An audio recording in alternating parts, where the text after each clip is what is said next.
kalau misalkan Akang kan juga sebenarnya punya banyak kritik pada saya kan? Iya. Kita jujur-jujuran Kang. Siap kan? Apa di antara Ini menarik ini. Ini guru kumpul sudah nggak kuat nih nahan nih. Assalamualaikum warahmatullahi wabarakatuh. Halo teman-teman, ketemu lagi dengan dua Bang Deso ya di channel Mr. Coach. Yuk mari kita ngobrol di channel ini. Tetap berpuasa dan tetap ngopinya, ngolah pikir dengan share serius tapi santai. kencang? Ya. Istri saya malam-malam, saya mohon maaf ya, istri saya malam-malam tahajud.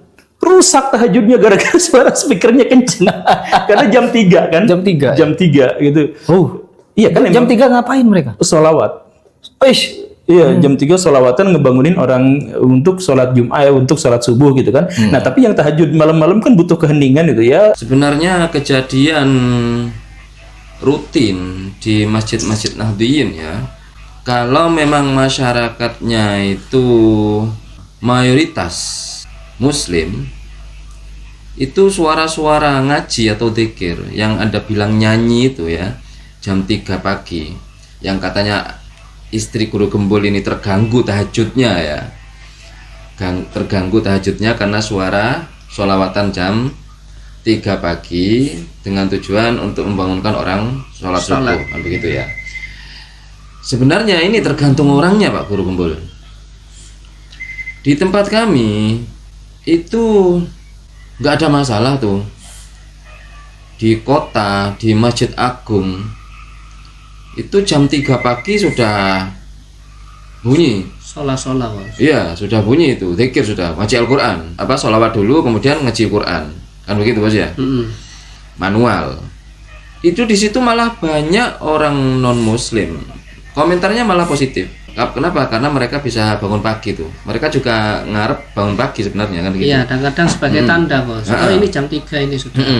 Dan posisi masjid dengan posisi mereka tuh lebih dulu masjid kan gitu. Posisi masjid ini lebih awal. Kemudian ada pendatang tuh, ya kan? Yang andaikan dia merasa risih tuh, ya nggak berhari sih, ngapain orang masjid sudah ada sebelum Anda ada. Ya itu sebelum Anda datang ke sini. Aktivitas masjid sudah ada di sini, memang kayak dari dulu kayak gitu, nggak bisa Anda menggugat. Sekarang begini, yang terganggu katakanlah semacam orang-orang yang bertahajud seperti istri guru gembul yang ingin mendapatkan kesunyian ya, ingin mendapatkan kesunyian, ingin mendapatkan ketenangan dalam sunyi kan gitu ya. Satu orang melakukan sholat sunnah tuh, ya. Lalu berapa orang yang terbangun gara-gara suara zikir ini untuk melakukan sholat tahajud tuh. Oh, antara yang terganggu dengan yang bangun untuk sholat tahajud karena ada zikir-zikir. Sholat tahajud plus subuh loh ya, karena tujuannya sebenarnya ini untuk bangunin orang subuh. Tapi dimulainya memang dari sebelum subuh, jam 3, mungkin setengah jam sebelum subuh tuh. Banyak kok speaker-speaker kayak gitu. Ada yang manual ngaji sendiri, ada yang pakai rekaman tuh, ya kan? Kan macam-macam mereka tuh. Nah, Anda bisa survei di situ Pak Guru Gembul ya. Berapa banyak orang yang terganggu semacam istri Anda? Kemudian berapa banyak yang merasa terbantu? Bahkan ada yang merasa bersalah. Kenapa masjid speakernya sudah bunyi, saya kok enggak bangun? Nah, maka ada yang merasa bersalah kayak gitu, itu ada. Tergantung kondisi. Tergantung kondisinya kalau sebenarnya. memang kondisinya memang mayoritas masyarakatnya Islam dan memang sudah dari dulu sudah ada seperti itu ya. Tuh nggak bisa protes. Maksudnya bukan salah, pendatang nggak bisa protes kan begitu Bos ya. Gimana tuh cerita? Sholat Jumat. Ada 2 masjid berdekatan, dua-duanya speaker keluar. Jadi pas masjid sana bilang Allahu Akbar untuk ruku, saya ikutan ruku. Karena 2 masjid dua-duanya dikerasin gitu. Kayak gitu. Ini kami sedekat apa itu loh. Sedekat apa masjid ini, dan sama-sama pakai corong tuh, pakai speaker. Sehingga Anda bisa terpengaruh dengan suara masjid lain tuh rukuknya. Sedekat apa sehingga corong di masjid Anda melakukan sholat itu kalah kerasnya dengan corong atau speaker di masjid sebelah tuh. Ini saya masih bingung, ini cerita Anda ini bener apa enggak gitu loh. Ya sementara ini saya positif lah ya, 60% saya percaya, tapi keraguan kami ini 40% ini nggak ya cukup beralasan gitu Bos. Maksudnya ya kayak gitu, maksudnya satu ini kan Apa dempet? beda mungkin kan begitu, Jumatan Bos. Iya. Jumatan kan gitu. Yang pasti beda kampung kan begitu Iya, kan. Beda kampung. Kalau sudah beda kampung, otomatis speaker di masjid yang kita tempati sholat itu lebih kencang speakernya daripada Iya, masjid sebelah. secara logika kan Logikanya gitu. kan begitu. Kenapa guru kumpul malah ngikutin masjid sebelah? Itu loh. Ada dua kemungkinan nih. Berarti guru kumpul waktu itu telat datangnya sehingga ada di luar tuh. Akhirnya nggak Kan? bisa. Di luar sehingga posisi volume speaker di dalam masjid dan di luar itu mungkin mirip-mirip kan gitu, ya kan? Berarti posisi guru kumpul apa di situ? Tidak melakukan sholat dengan baik. Karena kalau orang yang melakukan sholat dengan baik, otomatis dia tidak mendahului imam atau tidak bareng dengan imam tuh. Berarti kan lihat Berarti soft di di depannya. depannya. Iya Kan gini nih, Allahu Akbar tuh, Allahu Akbar. Ketika bar tuh baru makmum gerak kan gitu. Ini kenapa guru kumpul Allah terus gerak? Berarti sholatnya kurang baik. Udah itu aja ya. Masyarakat kita itu menganggap bahwa itu tuh dakwah gitu. Jadi suara sholawat dikencengin. Hal semacam itu memang kita anggap dakwah, memang kita yakini sebagai dakwah. Kenapa? Mengajak orang untuk berbuat baik, untuk beribadah. Kalau di kampung tuh ya, mungkin perbedaannya seperti ini. Perbedaannya hanya satu, yaitu di kampung tempat orang-orang capek secara fisik, tapi tidak stres. Ya kan? Sedangkan di kota atau di perkotaan atau di komplek-komplek itu tempat orang yang capek secara pikiran. Tapi akhirnya apa? Mereka stres, mereka mau tidur aja susah gitu loh. Gampang bangun, akhirnya ketika mendengar suara gitu, mereka nggak bisa tidur, semakin nggak bisa tidur. Tapi di kampung Pak, karena orangnya tenang semua Pak ya, tapi fisiknya saja yang capek. Mendengar suara itu, nggak bangun mereka Pak, nggak denger mereka suara seperti itu, malah banyak yang nggak denger karena kecapean. Mereka semuanya bersepakat harga rumah dekat masjid itu jatuh. Oh ya, Iya, sekarang seperti itu?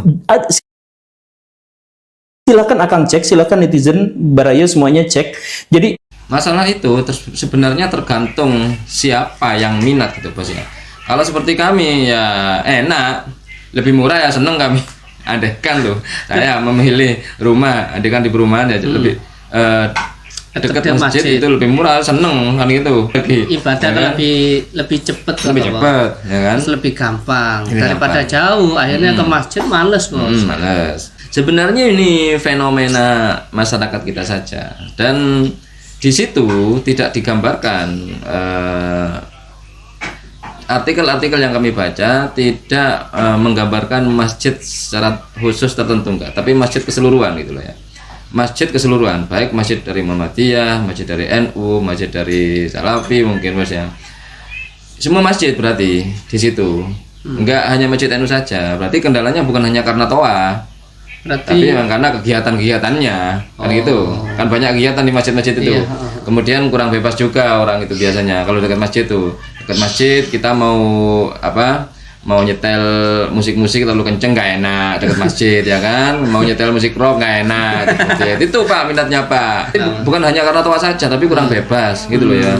Kalau sama-sama berisik, kenapa di jalan raya malah mahal? Kan begitu. Berisik Iya. tuh. Suara klakson berisik. Setiap hari 24 jam nggak berhenti-berhenti. Kenapa mungkin mahal? Bukan alasan itu. alasan kenapa PIK misalkan PIK kemarin itu nggak ada masjid sampai sekian ini. Iya. Karena kalau misalkan orang kaya punya duit, mereka nyari yang jauh dari masjid. Ini kan berarti menjauhkan dakwah kan? Masalahnya itu benar-benar menghindar, lebih aman saja dari masjid tuh. Nanti kita tuh ya, apalagi zaman sekarang. Ini orang nih, dia nggak ngerti agama, rumah dekat masjid, dia pasti takut salah tuh. Takut salah nanti pakai celana pendek di samping rumah dekat masjid. Nanti ada yang videoin penistaan agama lagi. Gitu, orang tuh nggak mau ribet kayak gitu Pak. Jadi menghindar dari masjid daripada dia nggak ngerti apa yang harus dia lakukan bila dekat masjid kan gitu. Itu bukan masalah tawa, bukan, tapi memang mindset orangnya Pak. Jika dekat tempat ibadah itu ribet bagi orang-orang yang nggak suka ibadah. Intinya begitu. Kalau misalkan Akang kan juga sebenarnya punya banyak kritik pada saya kan? Iya. Kita jujur-jujuran Kang. Siap kan? Apa di antara Ini menarik ini guru kumpul sudah anu nih, sudah nggak kuat nih nahan nih, ya kan? Ini orang ini dipancing-pancing nggak nyambung nih kayaknya nih, harus tetap poin nih Nah, kayaknya. iya, dari orangnya. mulai sesi pertama di podcastnya Hari Pras sampai diundang ke podcastnya guru kumpul, pernah ngeritik. nggak ngeritik sama sekali, nggak protes. Padahal banyak sudah yang nggak ditampilkan sepakat dengan guru kumpul Hari Pras. Padahal banyak yang dipancing-pancing, hal-hal yang nggak sepakat itu banyak. Ternyata Hari Pras sepakat semua ini. Akhirnya guru kumpul nggak sabar sudah. Anda kan nggak sudah langsung kena tembak sudah, kena agep sudah, ya kan? Gimana Hari Pras? Apa selantang di belakang? Ya kita lihat aja. Ya. Kita lihat. Kita belum lihat ini teman-teman ya. Apa dia selantang di belakang ketika ngomongin guru kumpul? Nuruddin, guru kumpul, wah mereka semua sama, filsafat pemahamannya, gitu teman-teman ya. Oke, kita cek. Akang tidak setuju sama saya? Salah satunya apa Kang yang pernah saya kritik? Lupa saya.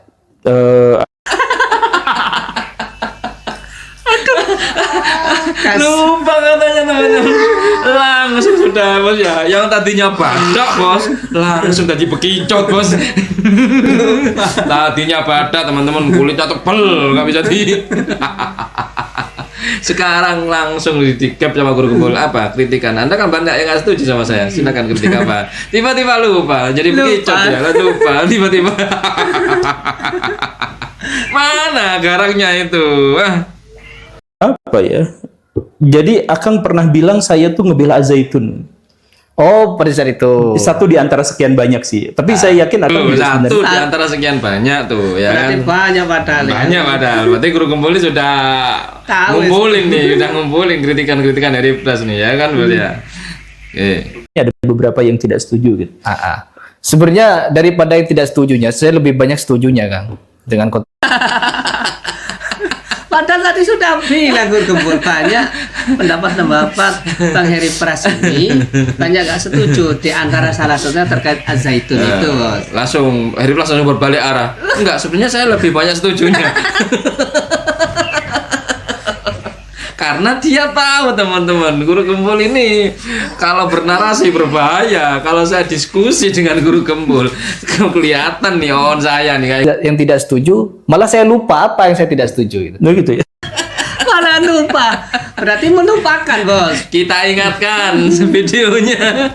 Satu saja yang paling garang tuh. Ya, satu saja. Ingat, guru gembul dan Nuruddin ini sejenis teman-teman. Ya, akidahnya sama mereka. Akidahnya serupa mereka. Sama-sama filsafat. Berarti Oke. sengaja Bang Hari Pras ini melupakan yang nggak setuju, yang mengkritik. Berarti gini, kemarin tuh yang garang-garang itu emang sengaja biar diajak podcast nih. Berarti cuma pansos saja teman-teman ya. Oke, kami anggap sampah ternyata. Oke, udah bos, itu saja bos.